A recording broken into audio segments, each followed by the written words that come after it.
Scheduled caste की list का बंटवारा हो सकता है या नहीं, और दूसरा उनके सामने सवाल है कि क्या राज्य, जो स्टेट्स हैं, जो प्रांत हैं, प्रोविंस हैं, वो शेड्यूल्ड कास्ट की लिस्ट में अपनी तरफ से कोई परिवर्तन कर सकते हैं कि नहीं कर सकते हैं। इसको लेकर बहुत सारे विवाद हैं, और जो इसका कानूनी पक्ष है और संवैधानिक पक्ष है, इस पर विस्तार से बात करने के लिए हमारे साथ मौजूद हैं रॉयल हॉलोवे लंदन के पीएचडी स्कॉलर अरविंद कुमार, जो वहां पर क्रिमिनोलॉजी और पॉलिटिकल साइंस पढ़ाते भी हैं। अरविंद जी, बहुत बहुत स्वागत है आपका। धन्यवाद दिलीप जी, धन्यवाद।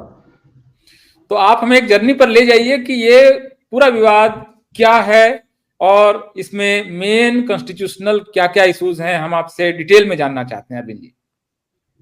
जी दिलीप जी, ये एक मेन विवाद यह है कि जो भारत के संविधान के तहत अनुसूचित जातियों को आरक्षण मिला हुआ है, वो आरक्षण शिक्षा संस्थानों में है, सरकारी नौकरियों में है, और जो है संसद और विधानसभाओं में है, इसके अलावा पंचायतों में है। पिछले काफी दिनों से एक कोशिश चल रही थी कि एक डिबेट चला कि अनुसूचित जाति में तमाम ऐसी जातियां हैं जो कि जिनको की आरक्षण का लाभ नहीं मिल पा रहा है, इन सभी आरक्षण का। एक डिमांड चली कि क्या जो है उस आरक्षण को दो भागों में विभाजित किया जा सकता है, क्या कि अनुसूचित जाति की एक सूची ए बना दिया जाए, एक सूची बी बना दिया जाए। इसको लेकर 2004 में सुप्रीम कोर्ट में एक केस आया था, और वो केस जो है उस समय चीफ जस्टिस केजी बालाकृष्णन थे।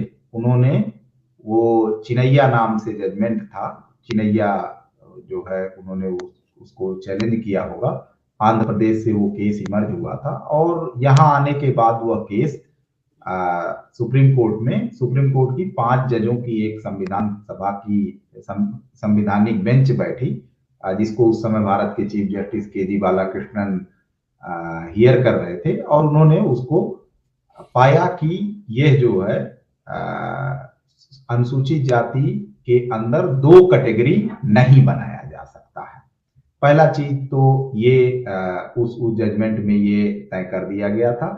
दूसरी चीज ये है कि बहुत लंबे समय से राज्य सरकार अनुसूचित जाति की लिस्ट में छेड़छाड़ करने की कोशिश कर रही थी।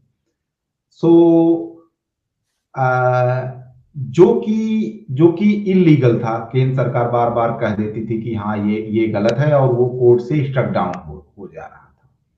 तो पंजाब सरकार ने अभी पिछले कुछ सालों में, अकाली दल की जब वहां सरकार थी, तो उसने अनुसूचित जाति में एक बार फिर से दो समुदायों को विभाजित करने की कोशिश किया, जिसमें वाल्मीकि और मजहबी को अलग करने की कोशिश किया। और जब वो उसने अलग करने की कोशिश किया तो दोबारा से पंजाब और हरियाणा हाई कोर्ट ने उसको चैलेंज कर दिया, स्ट्रक डाउन कर दिया, खारिज कर दिया। पंजाब सरकार उसको मुकदमे को सुप्रीम कोर्ट लेके आई, और पंजाब सरकार ने कहा कि जो है पंजाब और हरियाणा हाई कोर्ट ने उसको खारिज चिनैया जजमेंट को के आधार पे किया था। फिर वो मामला सुप्रीम कोर्ट में आया, और सुप्रीम कोर्ट में इन्होंने ये कहा कि हम एक बार फिर से चिनैया जजमेंट को, जो 5 सदस्यीय संविधान कॉन्स्टिट्यूशन बेंच थी, उसको री एग्जामिन करना चाहते हैं, री एग्जामिन करना चाहिए कि क्या वो सही तरीके से डिसाइड हुआ है या नहीं हुआ है। ऐसे में ये मामला लटका रहा, और अभी पिछले 10-12 दिन पहले जो है इस पर अचानक से अनाउंस होता है कि एक 7 जजों की बेंच बैठेगी और चिनैया जजमेंट को री एग्जामिन करेगी। और जब वो जजमेंट री एग्जामिन किया जाना शुरू हुआ, तो उसमें, जैसा बहुत बार मैंने इस बात को रेखांकित किया है, कि जो है ये सब कुछ इतने जल्दी में हुआ कि इसको लेकर प्रिपेयर करने के लिए अनुसूचित जाति वगैरह के लोग बहुत ज्यादा तैयार नहीं थे। खैर, थोड़ा सा हंगामा हुआ तो कुछ वकील वगैरह गए, और इसमें भारत सरकार की तरफ से सॉलिसिटर जनरल अपीयर हुए, और उन्होंने कहा कि हम जो है ये मानते हैं कि अनुसूचित जाति की लिस्ट में किसी को शामिल करने और का अधिकार राष्ट्रपति को है और किसी को बाहर करने का अधिकार संसद को है। राज्य सरकारों को और या राज्य की विधानसभाओं को इस तरह का कोई अधिकार नहीं है। ये भारत के संविधान के आर्टिकल 341 में ये बात लिखी हुई है कि अनुसूचित जाति की लिस्ट कैसे बनेगी। आपके सामने ये होगा 341 जो है, यस 341 जो है, ये कहता है कि द प्रेसिडेंट में with the respect of any state or union territory and whereas it is after consultation with the government by public notification specify the caste, race or tribe or part or group within caste, race or tribe which shall for the purpose of this constitution be deemed to be scheduled caste in relation to that state or union territory or case may be।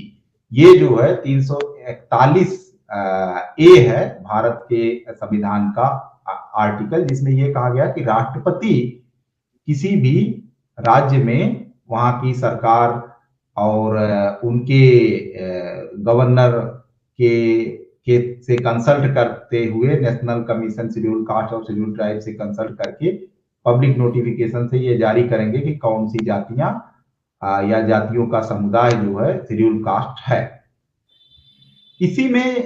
इसी article में 341(2) जो है वो ये बताता है कि किसी भी जाति को अनुसूचित जाति से बाहर करने के लिए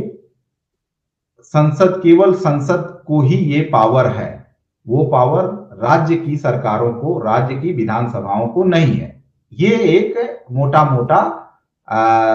कॉन्स्टिट्यूशनल सेटल्ड पोजीशन है, पिछले 70 सालों की ये पोजीशन है।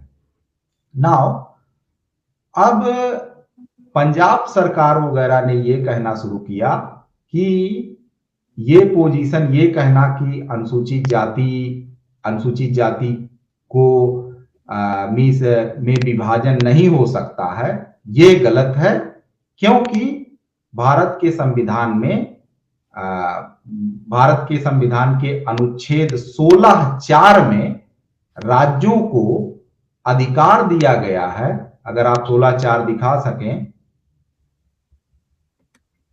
अनुच्छेद 16(4), यस, अनुच्छेद 16(4) में इस 16 अनुच्छेद का जो सब पोर्शन 4 है उसमें कहा गया है कि राज्यों के पास ये अधिकार है। Nothing in this article shall prevent the state from making any provision for the reservation of appointment or post in favour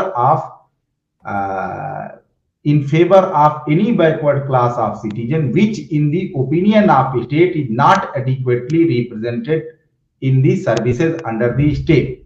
so इसमें मीन्स राज्य सरकारों का कहना है, पंजाब सरकार और तमिलनाडु सरकार, आंध्र प्रदेश सरकार, ये सारी राज्य सरकारें इसमें पार्टी हुई हैं। इनका कहना है कि इसमें जो प्रोविजन है कि इसमें जो कहा गया है कि राज्य सरकारों के पास ये अधिकार है कि अगर जो है उनको लगता है कि कोई भी समुदाय नागरिकों का जो कि पिछड़ा हुआ है, कोई भी मीन्स पिछड़े वर्ग का नागरिकों का समुदाय, अगर वो राज्य के ओपिनियन में वो सर्विसेज में एडिक्वेटली रिप्रेजेंटेड नहीं है, तो उसके लिए वो स्पेशल प्रोविजन, रिजर्वेशन का प्रोविजन बना सकते हैं। ये उनका आर्गुमेंट है। अब ये आर्टिकल 16 है, 16(4), yes, 16 This article shall prevent the state from making any provision for the reservation of appointment or post in the favor of any backward classes of citizens which in the opinion of the state is not adequately represented in the services under the state। Okay, yes।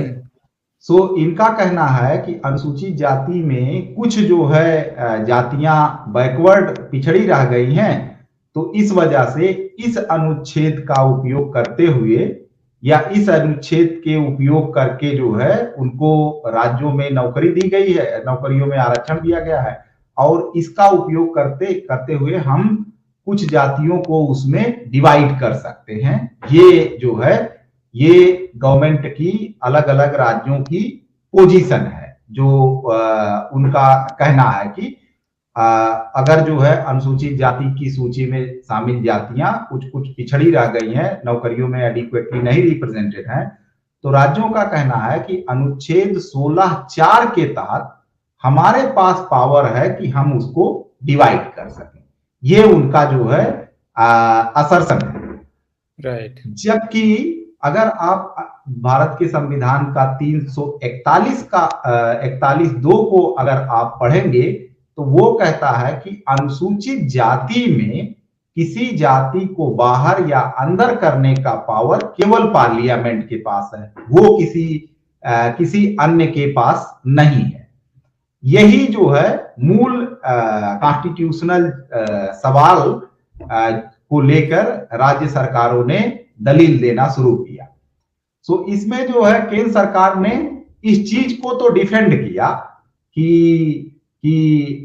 राज्यों के पास वो power नहीं है कि अनुसूचित जातियों को किस तरीके से डिवाइड किया जाए, किस तरह शामिल किया जाए, लेकिन तो उन्होंने कहा कि हम ये मानते हैं कि डिवीजन किया जा सकता है, मतलब अगर पार्लियामेंट चाहेगी तो उसको डिवाइड कर सकती है। ये एक इशू रहा। और दूसरा इशू ये आया कि इसमें कहा गया कि अनुच्छेद 16(4) के तहत ही अलग अलग जातियों को आरक्षण जो है दिया गया है, बैकवर्ड कास्ट को, शेड्यूल कास्ट को और जनजातियों को। उन्होंने कहा कि ये तीनों जो है schedule cast, backward caste means backward caste, और जो ये टर्म है any section of backward caste of citizens, वो अनुच्छेद 16(4) के तहत ही वो बैकवर्ड जो है वो एक तरीके की बैकवर्ड कास्ट है। ये एक आर्गुमेंट दिया गया है जो कि जेनरिक तौर पे देखने पर ये थोड़ा सा स्लाइटली मींस आम लोगों को ये समझ में आ सकता है, लेकिन तो ऐसा है नहीं। दरअसल अनुसूचित जाति जो है वो जो बैकवर्ड कास्ट है मींस अनुसूचित जाति की जो सूची है वो इस आधार पे बनी हुई है कि वो अनटचेबिलिटी के क्राइटेरिया के आधार पे सबसे पहले बनी हुई थी। उसमें बैकवर्डनेस, एजुकेशन और सामाजिक पिछड़ापन को क्राइटेरिया नहीं बनाया गया था उस सूची को बनाने के लिए जब वो बनी हुई थी। हाँ, ये 1935 की लिस्ट है ना? यस। अनुसूचित जाति की लिस्ट 1936 में पहली बार जारी हुई थी, लेकिन और उसमें 9 क्राइटेरिया जो है वो सारे अनटचेबिलिटी से रिलेटेड हैं, कोई भी एजुकेशनल या सामाजिक पिछड़ेपन से जुड़ा हुआ नहीं है, पिछड़ापन से जुड़ा हुआ कोई भी क्राइटेरिया नहीं है। और ये संविधान लागू होने से बहुत पहले से सेटल्ड है, बहुत पहले से सेटल्ड था ये इशू। इसके अलावा एक और भी बात है कि इसको तो फिर लेकिन आर्टिकल 335 जो आपके सामने है ये भी तो बता रहा है कि बैकवर्डनेस क्राइटेरिया तो है ही नहीं। मतलब ये मैं अगर आपको दिखाऊं, आप प्लीज इसको भी एक्सप्लेन करें। ये आर्टिकल 335 है। यस। अब एक इंपॉर्टेंट चीज और है कि अगर हम जो है भारत के संविधान में जो टर्म्स हैं उसकी डेफिनीशन भी बताई गई है। वो भारत का संविधान का अनुच्छेद 366 है, उसमें जो है किस आर्टिकल में क्या अगर बैकवर्ड कास्ट लिखा हुआ होगा तो उसका डेफिनीशन क्या है, मींस कहां वो लागू होगा।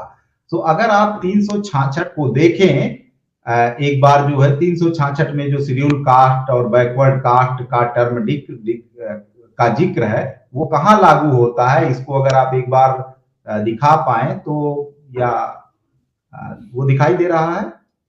मैं कोशिश करता हूँ। 366 yes, so these are the definitions. Yes, these are all the definitions. किसका क्या मतलब है, क्या शेड्यूल कास्ट है, क्या ट्राइब है, क्या बैकवर्ड क्लासेस है, तीनों डिफिनेशन इसमें बहुत स्पष्ट है। यस, सो 366 के अगर जो है आप देखेंगे तो जो 24वीं एंट्री है उसमें मीनिंग ऑफ शेड्यूल कास्ट बताया गया है। Schedule caste means such caste, race or tribes are part or group within such caste, race or tribe as are deemed under article 341 to be scheduled caste for the purpose of this constitution। मतलब ये कहा गया कि 341 के तहत जिनका जिक्र हुआ है वही जो है शेड्यूल कास्ट मानी जाएंगी। ऐसे ही 345 जो है 325 जो है सी जो है वो शेड्यूल ट्राइब के लिए बताता है कि 342 के अंदर जिनका जिक्र है वही कास्ट जो है शेड्यूल ट्राइब मानी जाएंगी। बल्कि ओबीसी अलग है, ये भी इसमें बहुत क्लियर है साफ साफ कि socially and educationally backward classes means such backward classes as are so deemed under article 342A for the purpose of the constitution. मतलब तीनों को अलग अलग चिन्हित बहुत स्पष्ट रूप से संविधान करता है। सुप्रीम कोर्ट और अभी जो लोग कर रहे हैं ये तीनों को मान रहे हैं कि तीनों बैकवर्ड क्लासेज और तीनों को मिला के अब ये शेड्यूल कास्ट में बैकवर्डनेस ढूंढ रहे हैं, जबकि शेड्यूल कास्ट एक होमोजेनस कैटेगरी है और उसका बनने का आधार ही ये नहीं है बैकवर्डनेस। अब यहां देखिए कि 26 जो 366 का 26 पार्ट है वो जो है 26C है वो socially and educationally backward class की भी मीनिंग बताता है। ये बताता है कि socially and educationally backward class means such backward classes as are so deemed under article 342 for the purpose of this constitution।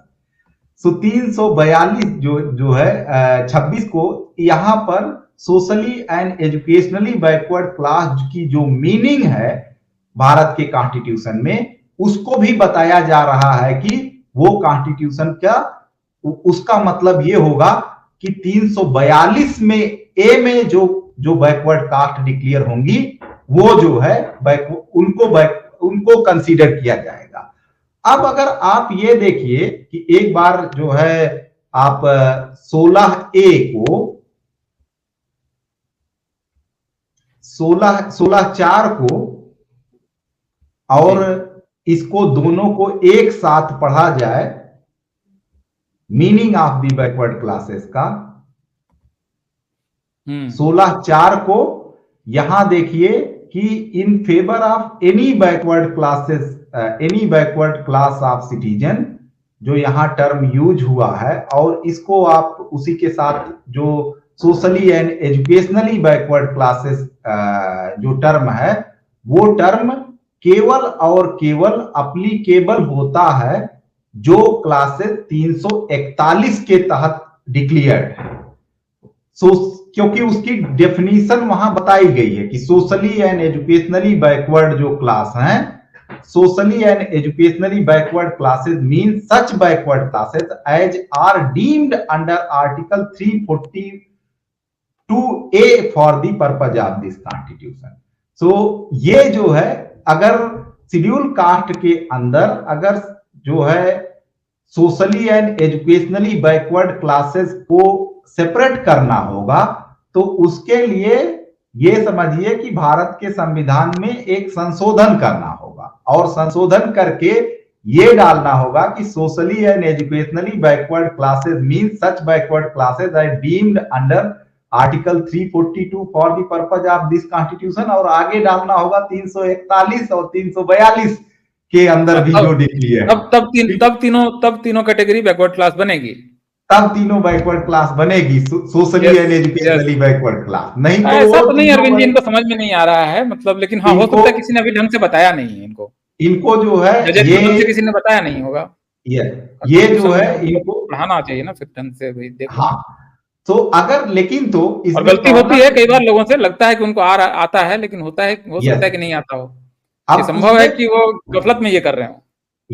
अब इसमें एक प्रॉब्लम है कि अगर जो है आप ये कह देंगे कि socially and educationally backward classes means such classes which are अगर मान लीजिए पार्लियामेंट ऐड करना चाहती है कि वो कहती है कि 341 के अंदर भी बैकवर्ड क्लासेस माना जाए तो वो एक्चुअली पूरी शेड्यूल कास्ट की डेफिनेशन ही चेंज कर दे रही होगी।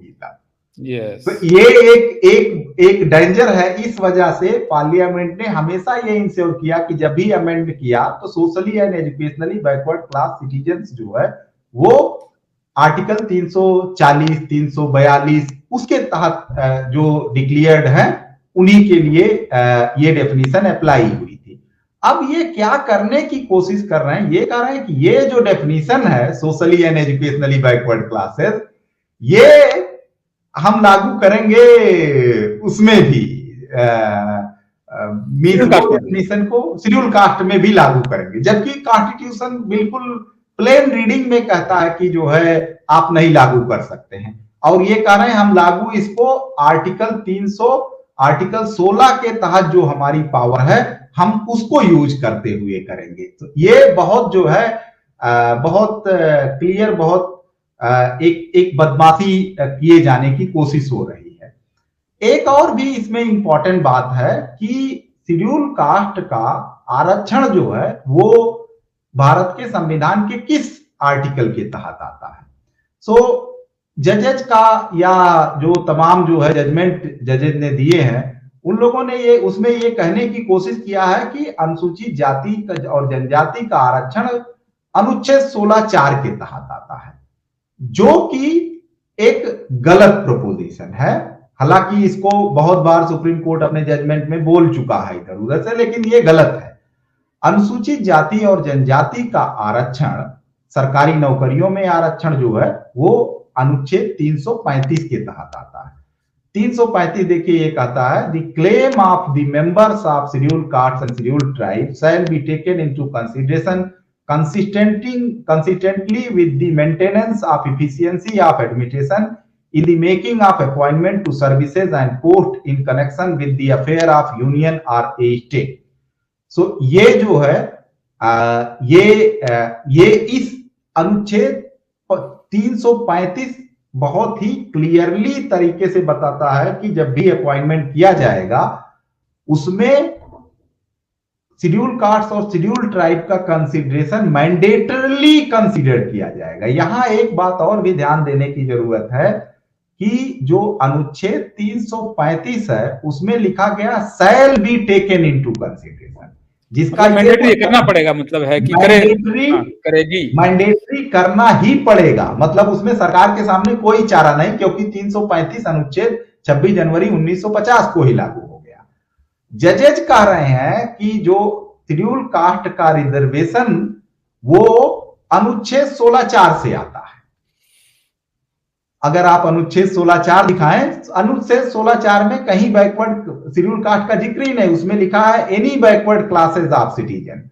और इनफैक्ट अनुच्छेद 16(4) जो है भारत के संविधान, इसकी भाषा भी देखिए अरविंद जी, ये कह रहा है कि nothing in this article, that is article 16, shall prevent the state from making any provision for the reservation of appointments of post।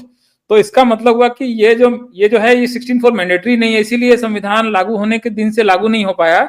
ये जाकर मंडल कमीशन आता है, मतलब फर्स्ट बैकवर्ड क्लास कमीशन बनता है, फिर सेकंड बैकवर्ड क्लास कमीशन बनता है, फिर जाके मंडल कमीशन की रिपोर्ट आती है, फिर उसको वो बीपी सिंह लागू करने की घोषणा करते हैं, फिर इंदिरा साहनी केस आता है, और इसके बाद जाके नरसिम्हा राव सरकार में सीताराम केसरी जब कल्याण मंत्री हैं तब ये लागू होता है।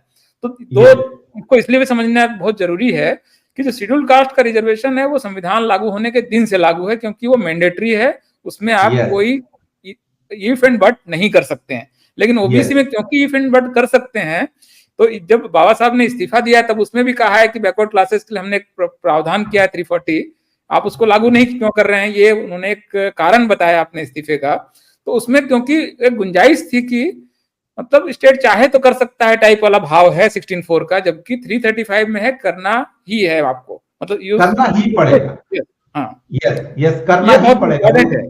यस, वो 335 है वो शेड्यूल कास्ट के लोगों को कॉन्स्टिट्यूशनल राइट देता है कि अगर जो है अगर कोई राज्य सरकार वैकेंसी निकालती है और बिना शेड्यूल कास्ट को कंसीडर किए हुए वो वैकेंसी निकाल दी जाती है तो 335 का वो उल्लंघन माना जाएगा और उसको लेकर वो कोर्ट जा सकता है या तमाम चीजें वो हो सकती है। ये उनके पास राइट था। अब इसमें एक चीज और अरविंद जी मैं ऐड करना चाहूंगा, आप भी इस पर इसको करेक्ट कीजिएगा कि शेड्यूल कास्ट की जो राइट्स हैं ये एक्चुअली एक तरह से second round, first and second round table conference, Simon commission, ये सब में से एक जब हुआ कि कौन कौन माइनॉरिटीज हैं, इसमें एक लंबी लिस्ट बनी कि भारत में माइनॉरिटीज कौन कौन है, कौन कौन मतलब हैं जो कि मेन स्ट्रीम के बाहर हैं। तो उसमें सिख, मुस्लिम, पारसी, शेड्यूल कास्ट इसमें है। तो उनके राइट्स जो हैं वो इंडिया बनने का जो नेगोशिएशन हुआ है अलग अलग समुदायों के बीच में अलग अलग समुदायों ने अपने अपने राइट्स सेटल किए हैं, उसमें सेटल हुआ है। ओबीसी का इस समय तक कोई इशू नहीं आया कि ओबीसी को उसमें माइनॉरिटी राइट्स में नहीं शामिल किया गया। माइनॉरिटी का यहाँ पर डेफिनेशन रिलीजियस माइनॉरिटी नहीं है जो अब रूढ़ हो चुका है। तो इनका रिजर्वेशन जो है माइनॉरिटी राइट्स का रिजर्वेशन है, जो कि भारत के बनने की प्रक्रिया का आरक्षण है। ये कोई संविधान ने बाद में दे दिया ये भी नहीं है, इसीलिए संविधान लागू होने के दिन से लागू हो गया, बल्कि शेड्यूल कास्ट का रिजर्वेशन तो संविधान लागू होने से पहले से लागू था। तो ये इसको समझने की जरूरत है कि शेड्यूल कास्ट का रिजर्वेशन जो है वो सेक्रोसेंट है और बिल्कुल मतलब विवादों से परे जिस आरक्षण को माना गया है वो आरक्षण है। बल्कि ओबीसी के जब आरक्षण देने की बात हुई 16(4) आर्टिकल 16(4) में, आप जरा उसका जिक्र कीजिए कि संविधान सभा में वो कैसे ये विवादित मामला था कि ओबीसी को देना है कि नहीं देना है, ये डिस्प्यूटेड था, शेड्यूल कास्ट का सेटल था। सो देखिए, जो भारत के संविधान जो है वो 2 पार्ट में बना हुआ था। पहले पहला ड्राफ्ट तैयार हुआ था। जब पहला ड्राफ्ट तैयार हुआ तो उसमें शेड्यूल कास्ट का रिजर्वेशन था, जो कि 335 आर्टिकल है और उसकी 341 के तहत शेड्यूल कास्ट की लिस्ट का जिक्र है। ये सब चीजें वहां डिस्कस थी पहले वाले ड्राफ्ट में। राइट। इसका ये मतलब है कि जो पहला ड्राफ्ट संविधान सभा के लोगों ने बनाया था, क्योंकि उन्होंने तय किया था कि शेड्यूल कास्ट को रिजर्वेशन देंगे, और पहले वाले ड्राफ्ट में जो संविधान का आर्टिकल 16(4) है वो नहीं था। सो अगर जो है वो संविधान का 16(4) नहीं था और पहले ड्राफ्ट केवल जो है 335 और संविधान सभा ने तय किया था शेड्यूल कास्ट को रिजर्वेशन भी देंगे, तो वो उनका इंटेंशन किस आर्टिकल के तहत था कि इस आर्टिकल के तहत उनको रिजर्वेशन देंगे। नहीं, ये आप एक बहुत महत्वपूर्ण सवाल पिछले आपका स्पेस में मैंने सुना कि अगर आर्टिकल 16 ऐड नहीं होता सेकंड ड्राफ्ट में तो तब क्या शेड्यूल कास्ट का आरक्षण मिलता ही नहीं मिलता। ये जो है वो तो लागू आरक्षण है, क्योंकि वो तो संविधान सभा ने तय किया था। तो ये देखा जाता है भाई कौन सा आर्टिकल है जहां से उनको सरकारी नौकरी। 16(4) is addendum actually, addendum in the second draft. It was not part of the original first draft, not original, but rather first draft. So you have to think these two reservations separately and differently from each other, and you have to deal with two reservations differently. अभी OBC में reservation में बंटवारा होता है, कोई विरोध नहीं करता है ना। रोहिणी कमीशन बनाया सरकार, तो मतलब 11-12 रिजर्व उसको एक्सटेंशन देके बैठी हुई, लोग कह रहे हैं लागू करो, हम सब लोग कह रहे हैं लागू करो, उसको लागू कर नहीं रहे हैं। अब इनको शेड्यूल कास्ट के अंदर खुजली मची हुई है, मतलब this is so absurd actually. Sorry for using Hindi word. Actually second round में जब संविधान का एक दूसरा ड्राफ्ट हुआ, सारा कमेंट वगैरह रिसीव कर लोगों ने आपत्ति करना शुरू कर दिया था, पिटीशन देना शुरू किया था कि जो है हमको रिजर्वेशन का प्रोविजन किया जाए। उस कॉन्टेक्स्ट में, उस कॉन्स्टिट्यूशन में सेकेंड ड्राफ्ट में आर्टिकल 16(4) जोड़ा गया और पहली बार वहां बैकवर्ड क्लासेस का जिक्र किया गया कि any section of the backward class. और जब any section of backward class जोड़ा गया तो वैसी सिचुएशन में मीन्स गवर्नमेंट ने मीन्स उस समय उस पर फिर विवाद शुरू हो गया कि बैकवर्ड क्लास का मतलब क्या होगा, क्या माना जाएगा। और उसमें बहुत बात है कि उसमें जो है शेड्यूल कास्ट के मेंबर्स ने तो ये तक कहा, एक और भी रीजन है जिससे ये पता चलता है कि आर्टिकल 16(4) शेड्यूल कास्ट के लिए नहीं लागू होना था। शेड्यूल कास्ट के मेंबर्स ने अमेंडमेंट पेश किया था और कहा था कि इसमें लिखा जाना चाहिए कि backward classes of citizens and schedule caste and schedule tribes. तो उन्होंने ये अमेंडमेंट पेश किया था, मतलब उस समय ये बातचीत चल रही थी कि नहीं जो है बैकवर्ड क्लासेस ऑफ सिटीजन्स जो है वो ये नहीं होंगे। हाँ, वहां थोड़ा सा कुछ मेंबर्स ने ये बात कहा कि नहीं शेड्यूल कास्ट भी बैकवर्ड है, जो कि मीन्स उसमें एक जेनेरिक भाषा जो होती है, आम बोलचाल भाषा में उसको कहने में कोई गुंजाइश हर्ज नहीं है। लेकिन जो कॉन्स्टिट्यूशनल डेफिनेशन होती है वो डेफिनेशन भी तय हुआ है कॉन्स्टिट्यूशन में किस बड़े ने तो बकायदा लिख दिया कि शेड्यूल्ड का मतलब क्या, शेड्यूल्ड कास्ट का मतलब क्या, शेड्यूल्ड ट्राइब का मतलब क्या, और SCBC का मतलब क्या है, सोशली एजुकेशनली बैकवर्ड क्लासेस का मतलब क्या है, तो बहुत क्लियर कट डेफिनेशन में है। इसको डेफिनेशन ये बदल रहे हैं, मतलब भाषा का अर्थ ही बदल देना चाह रहे हैं। यही मेजर प्रॉब्लम है कि जो है संविधान को पर दो तरीके से खतरा आता है। एक खतरा तो पार्लियामेंट से आता है कि पार्लियामेंट कभी भी जो है अमेंडमेंट करके वो किसी को चीज को इधर उधर करने की कोशिश करती है। हमारे यहाँ इस पर बहुत बातचीत हुई है सोसाइटी में कि जो है कैसे पार्लियामेंट ने 1942वां संविधान संशोधन करके कितना कितना जो है वो कर दिया, बदल दिया। लेकिन तो जो जुडिशियरी है, फलाना जी संविधान को नष्ट कर देंगे, फलाना जी संविधान खत्म कर देंगे टाइप का बहुत बहुत बात होती है। असली खतरा कहां से आ रहा है अब तक इस पर लोगों की नजर भी कम है। यस, और एक्चुअल खतरा जो होता है वो जुडिशियरी से आता है, क्योंकि वो टर्म्स में मीनिंग फिट करने की कोशिश करता है। वो नए नए मतलब उसके पास इंटरप्रिटेशन करने में वो नए शब्द गढ़ देता है, नए मीनिंग दे देता है। लेकिन हमारे कॉन्स्टिट्यूशन मेकर्स का ब्रिलियंस देखिए कि उन्होंने आर्टिकल 366 के तहत तमाम जो इंपॉर्टेंट टर्म्स हैं उसका मीनिंग उन्होंने डिसाइड करके गए हुए थे कि ये मीनिंग होगा इसका। तो उन्होंने जब कहा कि शेड्यूल कास्ट है तो शेड्यूल कास्ट की मीनिंग जो है वो 341 में मानी जाएगी, जहां जहां अपीयर होगा और पार्ट में। उन्होंने बहुत गुंजाइश छोड़ी नहीं है, गुंजाइश वो छोड़ा नहीं कि जो है जजेज मींस जैसे मन करे वैसे चले जाएं। लेकिन जजेज खेल करते हैं अरविंद जी, जैसे इन्होंने संविधान सभा ने कोई ऐसा नहीं सोचा कि ये क्लॉज जो है ये संशोधन से परे होगा। इनको एक बार केशवानंद भारती में मन करता है कि नहीं, जो बेसिक स्ट्रक्चर है उसमें आप संशोधन नहीं कर सकते हैं। फिर कहा कि बेसिक स्ट्रक्चर क्या होगा ये हम समय पर बताएंगे, अभी हम बेसिक स्ट्रक्चर क्या है नहीं बताएंगे। जब इनको जो मन में आता है वो बेसिक स्ट्रक्चर हो जाता है। जब कॉलेजियम खत्म करने के लिए सरकार एनजेसी लाती है तो कहते हैं नहीं, वो जजों को नियुक्त करना जो है ये बेसिक स्ट्रक्चर है। मतलब ये यहाँ पर भी मेरे ख्याल से इसी तरह का कुछ करने की कोशिश हो रही है। यस, तो इसमें भी यही करने की कोशिश की जा रही। मैं दो चीज ऐड करना चाहता था कि संविधान सभा का जब दूसरा ड्राफ्ट तैयार हुआ तो उसमें बैकवर्ड क्लासेस डाला गया और उसमें एक चंद्रिका राम जी सांसद थे, संविधान सभा के सदस्य थे। चंद्रिका राय, वो बिहार से थे। हाँ, चंद्रिका राम जिज्ञासु ऐसे पता याद नहीं आ रहा मुझे। हाँ, तो चंद्रिका जी थे। उन्होंने वहां बैकवर्ड क्लासेस की मीनिंग पूछी गई कि बैकवर्ड क्लास जो आर्टिकल 16 में है वो क्या होगा। तो उन्होंने कहा कि बैकवर्ड क्लास जो है होगा जो अपर कास्ट हिंदूज और लोअर कास्ट हिंदू के बीच में जो बचे हुए हैं वो बैकवर्ड क्लास, मतलब अनटचेबल्स, अपर कास्ट हिंदूज और अनटचेबल्स के बीच की जो कैटेगरी है वो बैकवर्ड होगी। तो पहली चीज तो एक डेफिनेशन वहां से पता चलती है कि ये बैकवर्ड होगी।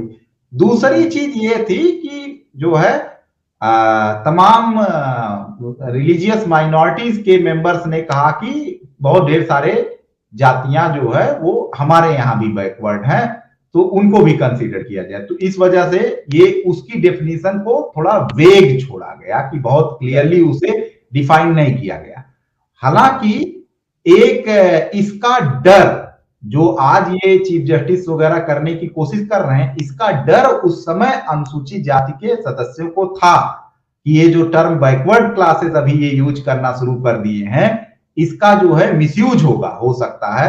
उन्होंने इस वजह से उस समय अमेंडमेंट पेश किया था और अमेंडमेंट पेश करके कहा कि जो है backward classes and scheduled caste and scheduled tribe उसमें जोड़ा जाना चाहिए आर्टिकल 335 में 16(4) में। 16(4) में ये जोड़ देते तो तीन अलग अलग कैटेगरी दिखने लगती साफ, तीन अलग अलग कैटेगरी दिखने लगती जो है। बट स्पेकुलेट वो कर रहे थे कि हाँ ये जो है ये होने जा रहा, जो कि जिस आर्गुमेंट को ये लोग अब बढ़ाने की कोशिश कर रहे हैं। तो ये एक मोटा मोटा ये इशू है। और बढ़िया ये मतलब मुझे लगता है कि काफी अच्छा एक्सप्लेनर है, लोगों को इसमें समझ में आएगा। और कुछ नहीं करना है, आपको संविधान अपने सामने रखना है और क्लॉज बाय क्लॉज उसकी रीडिंग कर लीजिए जो भी रिलेटेड क्लॉज हैं। तो मुझे लगता है कि बहुत क्लियर है कि किस तरह से शेड्यूल कास्ट और ओबीसी और शेड्यूल ट्राइब ये सब अलग अलग कैटेगरी है, नंबर 1 डेफिनेशन जैसे अरविंद जी ने बताया। दूसरा, तीनों को कैसे पहचाने, कैसे वो कहाँ जाएगा, ये सब भी बहुत डिफाइंड है। और इसके अलावा आरक्षण तीनों का कहाँ कहाँ से आएगा ये भी डिफाइंड है। तो एक तरह से संविधान ने बहुत उलझन की गुंजाइश छोड़ी नहीं है। अब उलझन पैदा करने की कोशिश हो रही है कि हमने तो एक जजमेंट दिया था, वो हमारा उसको एक पवित्र चीज मान के कि हमारा उस इंदिरा साहनी में हमने ऐसे कहा था और नागराज में ऐसे कहा था और अशोक ठाकुर में ये कहा था, तो ये या चंपकम दुराई राजन में ये कहा था, वो सब तो 16(4) है तो 16(4) से आएगा। ये मतलब अपने डिफिनेशंस को, ये अपने फैसलों को ये संविधान के ऊपर रखने की जो कोशिश कर रहे हैं, तो ये मेरे ख्याल से बिल्कुल ही गलत प्रपोजिशन है। And this will, I hope that this will boomerang on the Supreme Court. Let's hope for the best. Arvind ji, कोई फाइनल वर्ड है तो आप बिल्कुल संक्षेप में बताइए, या अगर आप कंक्लूड कर सकते हैं तो। जी इस तरह के मेरा जब फाइनल वर्ड ये है कि इस तरह के इशू पर जो है शेड्यूल कास्ट और शेड्यूल ट्राइब, बैकवर्ड क्लास के लोगों को बहुत ही जागरूक रहने की जरूरत है, और खासकर जुडिशियरी को लेकर बहुत जागरूक रहने की जरूरत है, क्योंकि हमारे देश में उसको जो है बहुत ही एक पवित्र जैसा न्याय का मंदिर न्याय का मंदिर और तमाम चीजें, न्याय की मूर्ति और कहाँ लॉर्ड खत्म हो गया, मतलब जहां से ब्रिटेन में आया वहां लॉर्ड है ही नहीं, यही लॉर्ड रह गया। यस वहां सब जो है ये खत्म हो गया, और जो है वो अभी ये वो जारी रखे हुए। हमारे यहाँ लोगों को लगता है कि वो जजेस जो है वो भगवान टाइप के हैं, या ऐसा कुछ नहीं है। वो अपने सारे अब तो टूट गया अरविंद जी, ये सब तो टूट गया। मुझे लगता है कि ये टूट रहा है, सब करते कराते तो अब ये सेटल, अब उतना पवित्रता बोध तो अब नहीं है शायद। अब बहुत ज्यादा क्वेश्चन मार्क इन्होंने खुद ही कर लिया। अब 4 जज सुप्रीम कोर्ट चीफ जस्टिस के खिलाफ प्रेस कॉन्फ्रेंस करके बता रहे हैं कि ये संविधान को खा जाएगा। अभी ये जब 4 सीनियर चीफ जज सुप्रीम कोर्ट के प्रेस कॉन्फ्रेंस करें, पवित्रता बोध तो इन्होंने खुद ही नष्ट कर लिया है। ऊपर से सेक्सुअल एक्सप्लॉयटेशन के आरोप, ये वो भाई भतीजावाद, 80,000 सुप्रीम कोर्ट के में पेंडिंग केस, कहाँ पवित्रता बोध है, मतलब अब तो नहीं रहा। लेकिन हाँ, आप जो कह रहे हैं महत्वपूर्ण है कि थोड़ा बहुत रहा जो भाव है उसको, क्रिटिकल गेज वहां होनी चाहिए। क्रिटिकल गेज बहुत जरूरी है, बहुत जरूरी है क्रिटिकल गेज, क्योंकि जो है बाबा साहब ने कहा भी है ना, जब कॉलेजियम वाली डिबेट है उसमें उन्होंने कहा भी है कि भाई चीफ जस्टिस भी तो आदमी है ना, उसमें सारे फेलिंग्स उसमें हो सकते हैं, सारे फेलिंग्स सारे दुर्गुण उसमें हो सकते हैं, पक्षपात कर सकता है, कुछ भी कर सकता है ना वो, तो ऐसा नहीं उसके हाथ में सब कुछ दे दो। यस तो ये शुक्रिया, बहुत बहुत शुक्रिया अरविंद जी, आपने मुझे लगता है कि बहुत अच्छे से एक्सप्लेन किया। आपका बहुत बहुत आभार, और मुझे लगता है कि लोगों को इसका फायदा होगा। धन्यवाद। धन्यवाद।